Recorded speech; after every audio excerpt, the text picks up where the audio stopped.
Welcome to Grief Uprooted, a podcast dedicated to sharing your grief stories. Together, we embark on the mystery of one's grief journey as they learn to live, heal, and be courageous in a world rooted in trauma. Join myself, Christine, in an open discussion to help you uproot the grief in all our lives. I am an award winning author, professional speaker, and humanitarian in the field of grief and trauma. I want you to be part of the discussion. Welcome back to Grief Uprooted. Today, I want to tackle a topic that often isn't talked about, and that is grieving a living death. And what exactly could that possibly mean? A living loss. That can be a divorce, that can be the breakdown of a friendship. These things are experienced quite often and never talked about.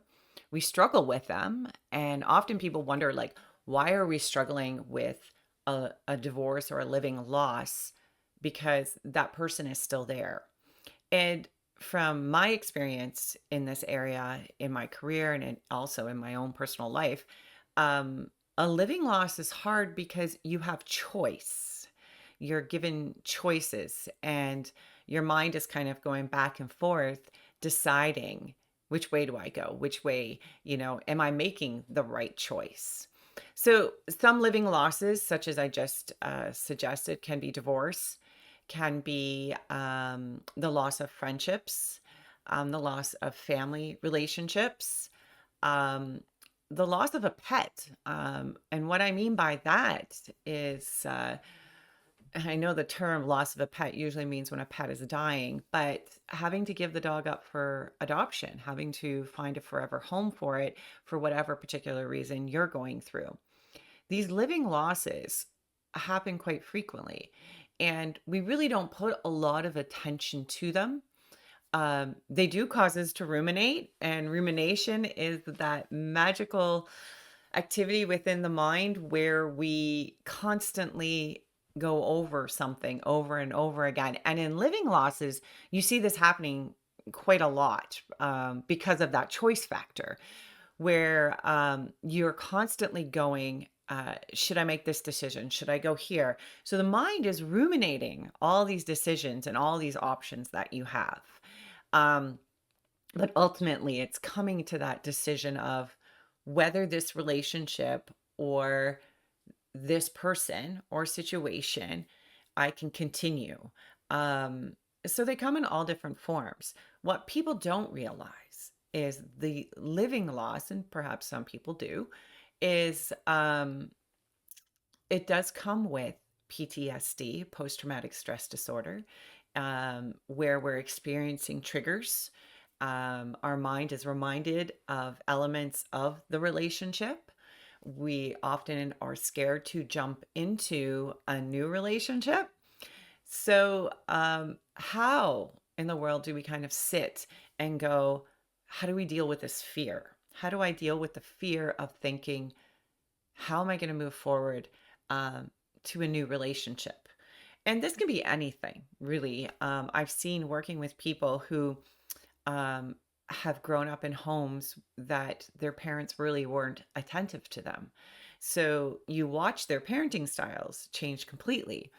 A lot of times people will draw, well, if I'm losing a relationship with someone with this living loss, like a sibling or a friend, we really put a lot of weight on that. We think, well, that person doesn't like us, so nobody's going to like us. Um, these things happen throughout our lives, and they kind of go unseen and unheard. And I think that's what causes all of these living losses to really define or create some of our fears and our behaviors. And behavior for your behavior, try to say that a couple times, modification is something that often is seen in grief. I'm just fascinated with I kind of had to take a step back because I've heard from a lot of you sending me emails and messages, and I think the best was listening reading one lady wrapping her Christmas gifts while listening to my podcast. So shout out to you, thanks for doing that. And I think it's great because these are things we need to make part of our daily routine, meaning we need to really look at the grief and the losses in our lives. And I want to give a shout out to those people who are listening to this going, hey, yeah, we need to recognize that on a daily basis, we're experiencing these losses and they affect you. They affect your behavior. So, behavior modification is when we're looking at a certain behavior we have and we want to modify it. We realize that behavior is holding us back. And a lot of times people don't realize it's rooted in grief. And that grief can be from a living loss. That could be a living loss from the parent you hoped you had, to the child you hoped you had, to somebody walking out of your life, to a friendship ending, to a divorce. I write in my book, so I thought I was going to read this chapter to you. Um, this chapter was called Chapter 9 in Dying to Live, Cutting the Cord. Research on PTSD in the world of arts and healing includes treatment through exposure therapy, but that can also have adverse effects and can even end up re traumatizing an individual. So it is not taken lightly and needs to be approached cautiously, drawing on professional support. In my own healing journey, I exposed myself to my fears slowly, and I was able to move forward. A coaching session summed up these experiences. Debriefings with colleagues while aiding, I recall all the horrors I had witnessed. I cried and slept for days. I slowly motivated myself back to a place of functioning, only to have a coach lay out my problems on a plate. After a few hours of discussion, my coach said, "Let me rephrase this for you. Your fear to become fully what you're meant to be, a professional speaker, a writer, a coach in the field of trauma and grief, is based on plausibility." He had taken my fear of the big bad monster, otherwise known as a terrorist, down to one word. What are the chances? Is it plausible? This was otherwise known as a fear of the unexpected. I ended up, after aiding in 9/11, the terrorist attacks, the PTSD or the recurring triggers I had was, if I do something good, I wrote about Where's Robert, or my brother Robert, and created Where's Robert. And I felt like I created something to help people. But when I was there, I saw really the horrors of people, what people were capable of. And since then, have really um, helped people grieve. I'm just going to say it: suicide, murder, um, homicide, yeah, all of it. And when you see that and realize that these horrors exist, I had this enormous amount of fear to come out and say, hey, I want to talk about this stuff. Um, I want to make sure I can never do this without crying, but that's okay. I want to make sure the next generation knows it's okay. It's okay to talk about everything, everything. Talk about your identity, your preferences, all of that. But now let's talk about grief too. So please add that in while you're exploring, because these experiences affect people. And this experience of working in tragedy affected me. I came home and went, what do I plan on doing? Do I plan on facing this fear, or do I plan on running from it? And side note, I left this career a couple times. One time to run a lingerie store that didn't go over well. I was actually let go. I'm going to say fired, but I was actually let go because the lady took me aside and said, you know, after somebody's experienced cancer, they see the world differently. And I kind of stared at this lady and I was like, okay. And she says, you don't give a shit about underwear. And I kind of looked at her and I said, I really don't give a shit about underwear. She says, I'm sorry. I have to fire you. I have to let you go. You it's like you've had cancer and you see the world differently. And at the time I walked out, I was so upset at myself. I was crying. And then I went, she's right. I see the world in a different way than most people do because I've experienced trauma. And I exposed myself to more of it. So, what can I learn from this? How can I move forward? And that's really when things started to change for me, because the purpose that I have in life was not letting me go. I had to go back to it. And in this last book that I wrote, Dying to Live, learn to live from your lived experiences. And I kind of highlighted the DIY. So I see that. So people will learn that these are things you can do for yourself.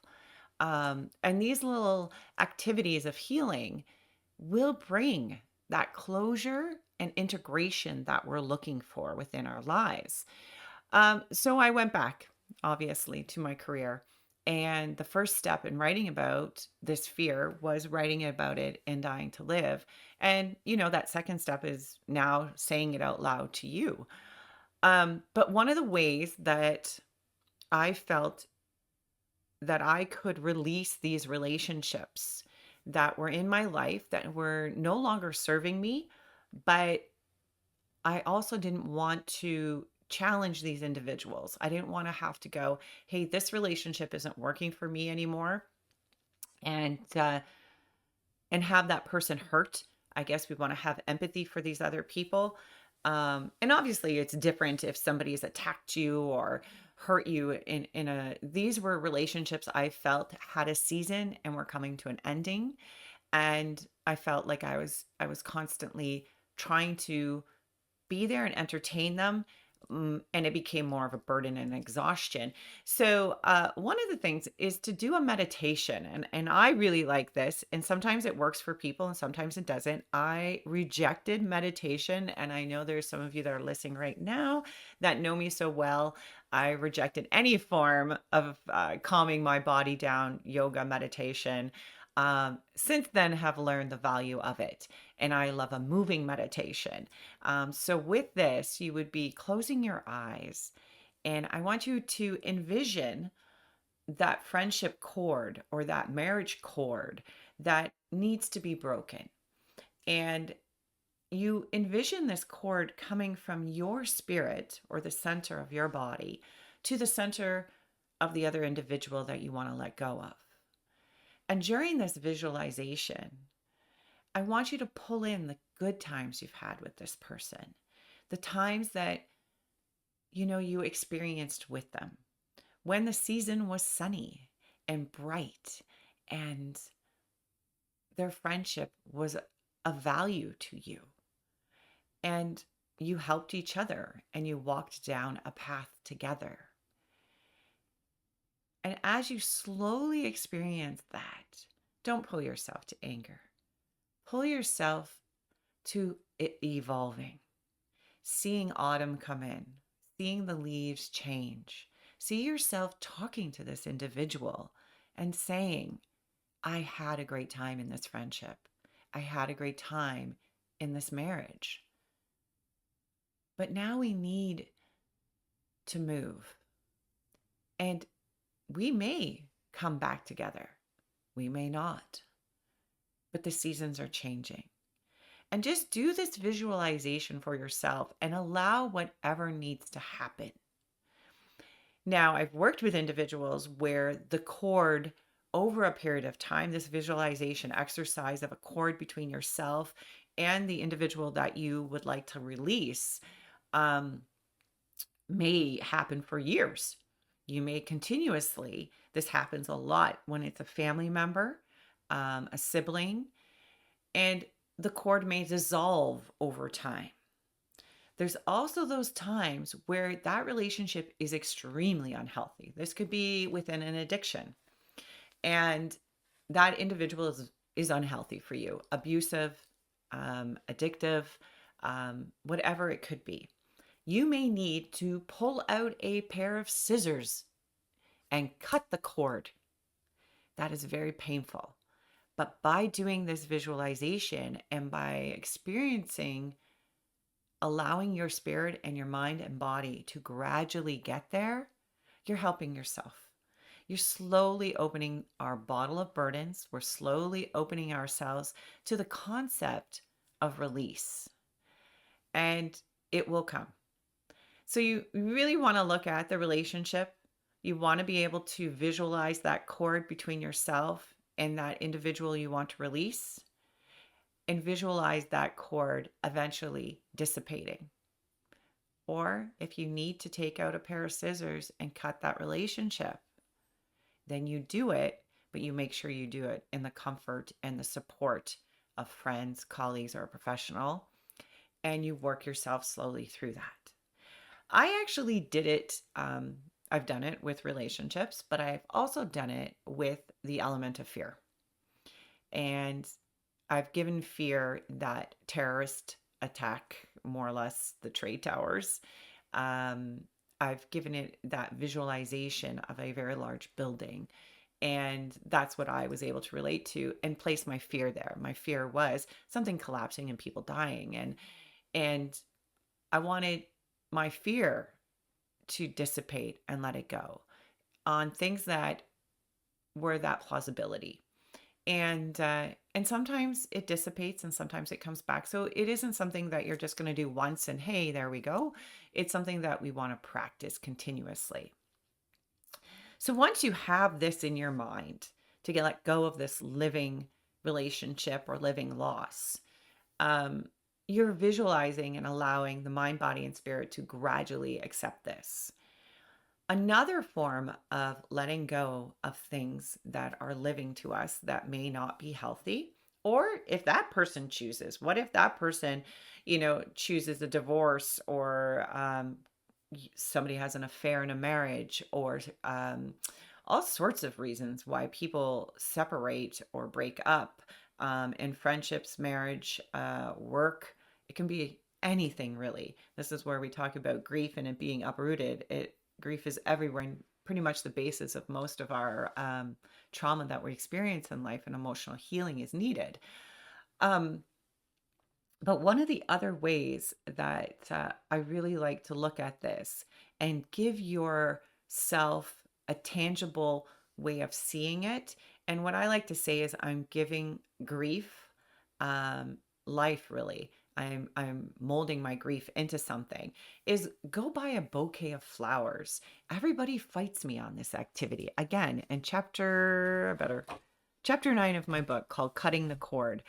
Um, Everybody fights me on this. And I get so many letters after people have done it and went, "Oh my goodness, that was a great idea." So go to the store and purposely pick flowers that represent relationships or things that you want to let go of. That could be fear. That could be relationships, friendships, divorce. Could be anything that you want to let yourself be free of. And then take these flowers home and put them on the counter. You may water them, put in the little powder that comes with the flowers. I usually ask people to take a flower, and if it's a loss of a friendship, talk to it, name it, give it the name of your friend. And loss of other things or things you want to release, make each flower represent that. And actively wake up and talk to these flowers, talk to all of them. When I wanted to release really pretty much childhood experiences that I carried that were affecting my behavior, were affecting my beliefs, I thought these are not healthy beliefs to carry. I was raised in the 70s and 80s, so we had a lot of things or beliefs that we shouldn't carry from then. So I wanted to release them. So with each flower, I had given it a purpose and a reason, and I talked every morning. And what I did do to these flowers, which I found extremely hard, was not feed them. I didn't water them. I didn't put them in sun. I left them exactly where they were. I was no longer going to put my energy into relationships and into people and into fears that did not serve me. So as I watched, the flowers slowly died. I cannot tell you how hard it was not to water the flowers, not to pick them up and place them in the sun. But I told myself, in order to let something go, I have to witness it actually leaving. And in this case, I was witnessing the flowers die. And I wanted to feed them, I wanted to water them because it was something that I was taught to do. It was assumed that I would water the flowers, I would feed them, I would keep them alive. And I thought, well, why? I'm watching their beauty, but I'm also watching as I become stronger and realize it's a choice. It is a choice to water the flowers. It is a choice to feed an unhealthy relationship. You have choices. You don't need to argue with people. You have a choice to walk away.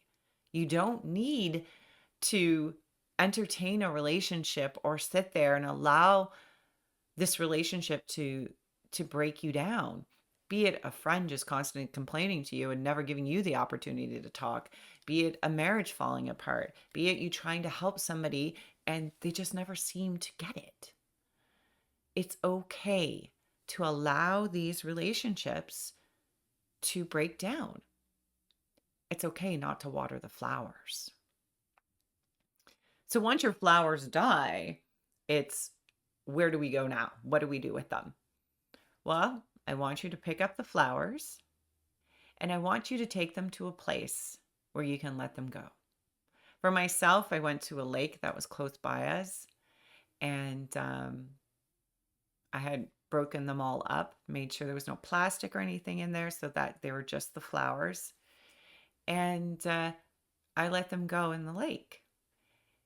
And I watched as I literally felt those unhealthy relationships, those unhealthy beliefs that I had drawn go away. Of course, I sat there and cried. Of course, I went, this is really scary that I can do this. This is a choice. So then I went back home, and I know the next question that all of you are thinking, what do you say to the other person? How do you say to a friendship that this no longer serves me, I need to move on? Well, it's not easy, but you have allowed yourself some time to heal and let go of this relationship. So you need to be aware that the other person hasn't, right? This will be a shock to them most of the time. But you've given yourself that space to really allow your body to integrate that this is going to be a loss for you. Sometimes we don't need to say anything. Sometimes you'll just find yourself pulling back from a relationship and that individual just moves on. That's hurtful. You will grieve because you'll think, wow, they don't really need me. I thought they needed me. I thought I filled a space in their world, but I didn't. And you will grieve that. You will be tempted to go back and reach out because you might want them to want you or like you. But stick with yourself. Stick with that cord and watching it dissolve. Remember letting go of the emotional connection to this individual. And that's essentially what we're doing with the cord and the flowers. We're letting go of that emotional connection that we have created. And that person will dissipate out of your life. We always have to remember too, when we place an intention, it will come in time. That intention is placed there. Another times you may have people who are just not going to go away. They are wanting to fight. They're in your face. They continuously call you, text you. It's exhausting. And a lot of times I always say, put on your, in my career, we call it our professional hat. Put on your professional hat. And in this case, I would like you to put on your logical hat and ask yourself, Is this relationship healthy for you? Is what this person is doing um, logical? Or are they in that state? We talked about grief loops in the last couple episodes, and we will be revisiting them about the fact that some people get into that trauma loop and the prefrontal cortex is just spin, spin, spin, spin, and they're not even talking sense. So we need to have compassion, step back, allow them to calm down, and be able to approach it again at a calmer time. But sometimes you do have to say, and I've done it and it's hard. This relationship or this friendship is not working any longer. I wish you well. I've enjoyed the seasons we went through. I enjoyed the summer we spent together. Um, but things are changing and I'm moving in another direction. I wish you well. And maybe our relationship will come back and we will be on the same path again. But I think right now it's best for me to let this go and continue down the journey that's meant for me.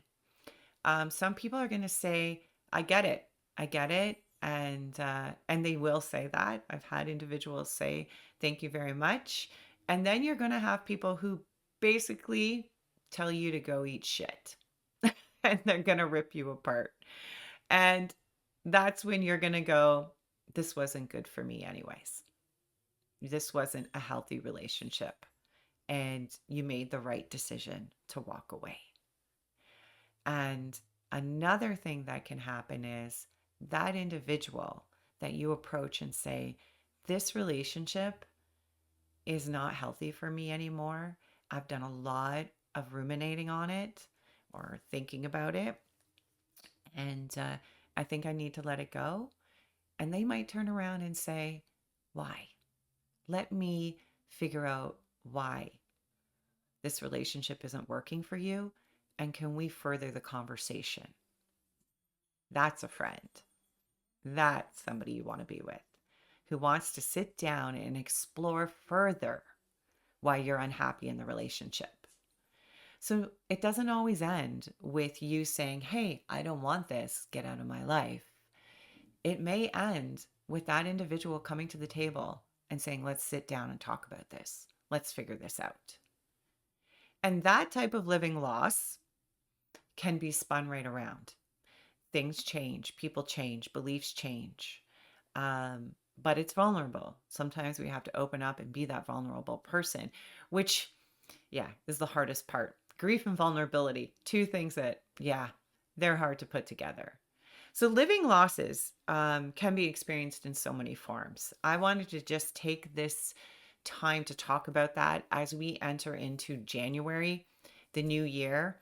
Um, my birthday is January 24th, and I don't know how many times I forget, it has something to do with the moon, I'm pretty sure, but every year they say today is January 24th, the saddest day of the year. And of course, I'm born that day. But it really turns out, I think it's the day your credit cards are all due and something to do with the darkest day. So every once in a while, it ends up on my birthday, which I actually think is so suiting considering what I do. But again, love to hear all your comments, love to hear your thoughts on all this. Um, I'm excited to say my next episode, I will be having a guest, and Olga will be joining me. And of course, I found somebody with a harder name than myself, Nikolaev. I got it. So Olga is going to come and join us, and she's got a lot of things to talk about. She's a death doula. That's a really interesting concept. So we're going to explore all that, but we're going to also explore her brain because she's got a great amount of knowledge on all sorts of stuff. But assumptive worlds, um, yeah, it was great having a discovery call with her. I'm so excited to bring her on, and that's going to be my next episode. So for now, everybody out there, thanks for tuning in, and make sure you understand that grief is really the basis of most of our fears and most of our journeys. So let's heal together. Take care, guys. Bye.